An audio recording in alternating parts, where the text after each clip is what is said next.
I mean, for a bar like this, I mean, we're a very specific genre, right? Tropical cocktails in general. So focusing on making it like an immersive experience and really leaning into all those types of things, whether it's floral or scents or whatever we can do to really make it feel like you're in a completely different place when you walk in the venue. But at the root of it, everything we do is still focused around hospitality. So starting with making sure that we cover all our bases from saying hello at the door, to the desk, to your table, and making sure you feel taken care of, but also putting you in a space that makes you feel like you are not even in Chicago anymore.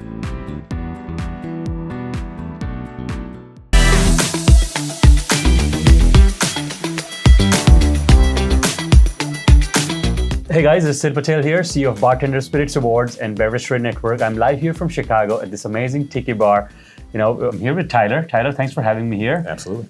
He is a bar manager here, and we're going to talk about what is a good vibe for a bar, especially. Personally, I love this. I would even smell, like almost like some mandarin or something, right? Mm-hmm. So that makes me feel immediately so warm, and it's like a good sense that it's a nice place, warm place, cocktail bar. Yeah. What is the secret? Like, let's start with how do you define a good bar vibe? I mean, for a bar like this, I mean, we're a very specific genre, right? Tropical cocktails in general. So focusing on making it like an immersive experience and really leaning into all those types of things, whether it's floral or scents or whatever we can do to really make it feel like you're in a completely different place when you walk in the venue. But at the root of it, everything we do is still focused around hospitality. So starting with making sure that we cover all our bases from saying hello at the door, to the desk, to your table, and making sure you feel taken care of, but also putting you in a space that makes you feel like you are not even in Chicago anymore.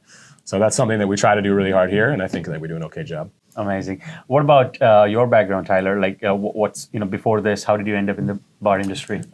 Raised in Wisconsin, came up through restaurants there, and then fast forward, someone was dumb enough to give me keys to their bar and say, "Hey, run it," and it worked out ever since then. Great. And you've been, this is the second or third bar manager gig, or you've always been managing bars? Yeah, I had a period of time where there was a lot of bouncing around. Places were closing, a place burnt down. I had like a very interesting history and lineage there. But been at 3 Dots for 3 years now.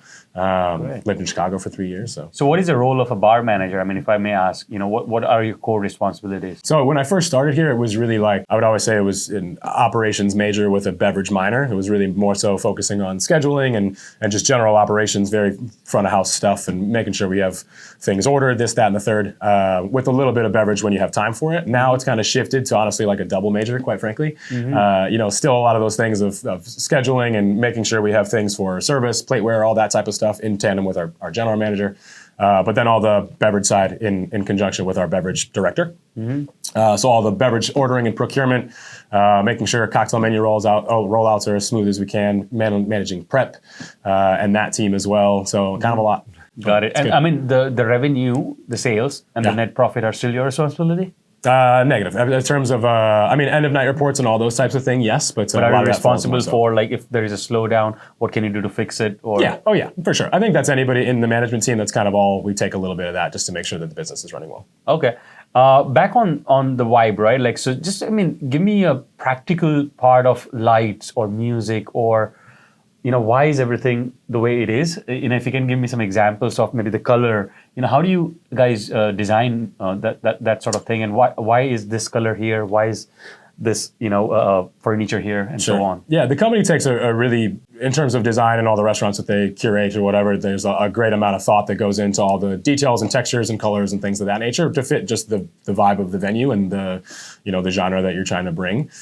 So with tropical, it's all these types of colors, greens and oranges and, teal kind of pops and those types of things. So we try to curate that all throughout and then mirror that throughout all of our branding as well. If you had to, let's say, maybe just look at this as from a consulting point of view, where would you start, like doing your checklist on sort of, we're still sticking on the subject of sort of concept and vibe. Mm-hmm. So how would you audit a bar that, okay, the deco is good, everything is good, like if there's a 10-point checklist or something? It's a hard thing to judge, quite frankly, because it all boils down to the experience that you have and the people that are there making that experience. And is everyone hospitable?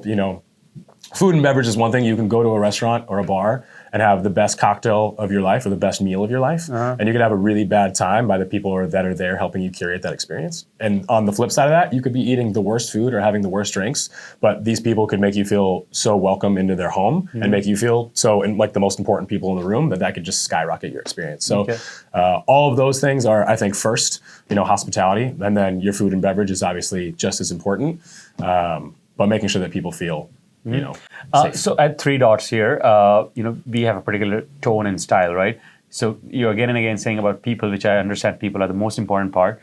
How, when you are recruiting someone for your bar or your team, how do you match that personality with your bar? Yeah, so a big thing that we just talk about in our company in general is the 49 and the 51%. So 49% being technical skill, ability to do the job, knowing how to do, working on POS or just bartending, the physical act of bartending. The 51% is all those things that we can't teach you, like emotional maturity, responsibility, being reliable, and just being able to show up for people. All those types of things that you can't teach. Being charismatic, having a personality, all that type of stuff. So we're looking for those types of things, not necessarily like, do they fit in this space? There's a little bit of that, but we're kind of just looking for like who you are as a person. Okay, and for this kind of concept, super cocktail bars, I'm assuming, right? Like cocktail is your main focus. For sure. When you're buying spirits, let's go there so it helps some suppliers. Like what kind of, things are you particularly looking for when you are making a decision? Okay, this is a good spirit because this, I may be putting words in your mouth, but is versatility or mixability the highest important factor?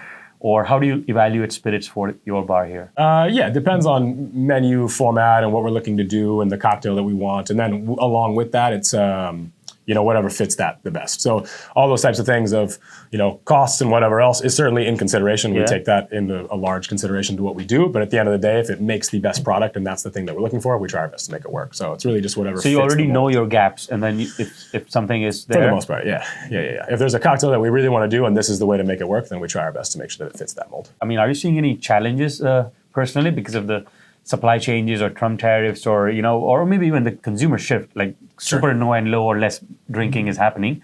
That's what we're hearing. Are you guys personally seeing any change, and how are you adapting there? Yeah, a little bit. For the most part, in terms of being able to get things from suppliers, it hasn't been too much of an issue for us. Okay. Or we try to foresee that and purchase as much as we can ahead of time if we are going to see some gaps in being able to get things. Outside of that, in terms of people drinking, yes, we are seeing like a decrease in that. It seems like younger generations just aren't drinking as much in general, but we haven't seen too much of a dip. Okay, that's cool. So in terms of our purchasing, we're able to kind of keep things relatively stable. And we're just being more intentional with our purchasing in general, trying to limit the amount of things that we are buying and just buy more of those things to make sure that we just always have stuff in-house. Got it. You're also going to be judging Bartender Spirits Awards, and you are our judge. So I want to ask you one question for that as well. So when you're reviewing products, like maybe a lot, right? How do you evaluate particularly blind taste quality? Like what you particularly look for in that? Usually what I'm always thinking about when doing tastings in general is typically like a cocktail application and just looking for that type of thing. So thinking and forecasting what we would use that for. And we're kind of limited a little bit to the genre of cocktails that we do. So primarily tropical drinks, really big, bold flavors, very, very citrus forward or whatever it is. So usually just thinking about things that fit into that format because that is the thing that we do every single day. If it's like back bar placements or things of that nature, it's a little different in terms of tastings. But usually I'm thinking about like, will we use this for cocktails and how will it stand up in a tiki drink? Got it. And for the shelf, it's the package, I would say, is more important? Not necessarily, no. Usually we're looking for like country representation in terms of like all like the rums that we have. Okay. And then just some more interesting things to have on the back bar. One last one on, your picks on which categories are still sort of growing.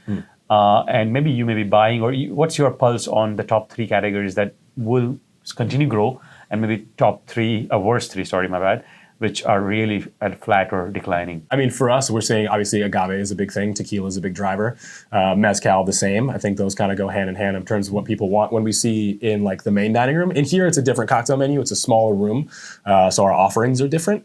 Over there, tequila, mezcal, for sure, will fly off the shelves. We still see a solid drive for whiskey or vodka. Rum, I think some people are still a little hesitant on, but given our concept, genre and concept, I think people will abide to it very, very quickly. And gin, I still think is a real popular. And what about some things that reached its peak and it's on a decline? I wouldn't necessarily say this one's on its decline. I would just say we'd love to see it more as cognac. We like cognac. We like cognac cocktails. We would like to drink cognac just ourselves. So we'd love to see more of an increase in cocktail focused around. Got it. Cognac. Who is a good bartender to you? Like, define a great bartender. It's a lot of things. It's someone that can be personable. It's someone that has the technical ability, right? Anybody can make drinks really fast or really smooth. That's cool. But if you can't talk to people, make them feel like they're the most important person in the room, I think that's, it's almost a non-starter in some ways. It doesn't mean that you're any less of a good bartender. That's just another skill that needs to be adapted, right? So if someone has that full package, personable, funny, can also manage their stress and do the job well and kind of move seamlessly, like you're an excellent bartender.